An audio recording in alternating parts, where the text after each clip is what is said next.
you're just getting started with embroidery, let me walk through a few of the accessories that come with the machine and some of the things that you're going to want to get for you to have right at your fingertips. So first off, the machine comes with one of the biggest hoops on the market. So it's a 360 by 260. So this is amazing because this machine has such a wide space.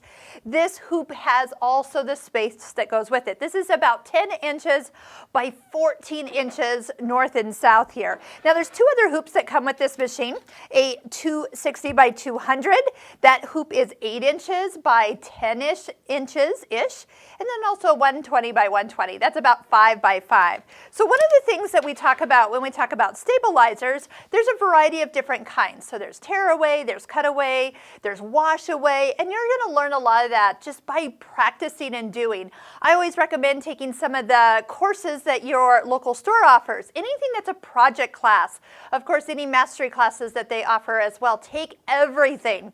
Join us for our Embroidery Essentials online course. That will also help you really work with all the different stabilizers and try out this machine in ways you had no idea. But here's one thing. So that you can see that this stabilizer is really long. It's 15 inches tall, by the way. It actually fits in this hoop. It's super easy because you can just do it just a wide. But you're not going to want to use this for these smaller hoops. So when you can, once you find the stabilizers you use the most, is buy them in the widths that match your hoop sizes, and then you're not wasting a lot of stabilizer.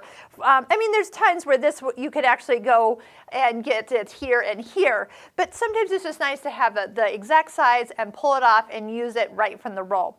The other thing that you're going to use a lot is thread, and the more colors you have, the happier you're going to be. So quality of thread makes a difference. So embroidery weight of thread is considered a 40 weight thread. It's usually a polyester or a rayon. My preference is polyester. It's stronger. These machines run very, very fast, and you're going to notice that's going to make a difference. If you find thread that seems way too cheap for what it is, it might be because it has some stretch to it. Trust me, if you're having any trouble with thread, try another brand and just see if your machine is happier with a different spool altogether. Curved embroidery scissors, something you're going to see me use throughout. Bobbin thread, so it's actually a lot lighter weight thread than what we put in our needle. And so usually I'll say to our students is just wind up all your empty bobbins so they're ready to go as you switch as they start to run out and you continue embroidering throughout the day.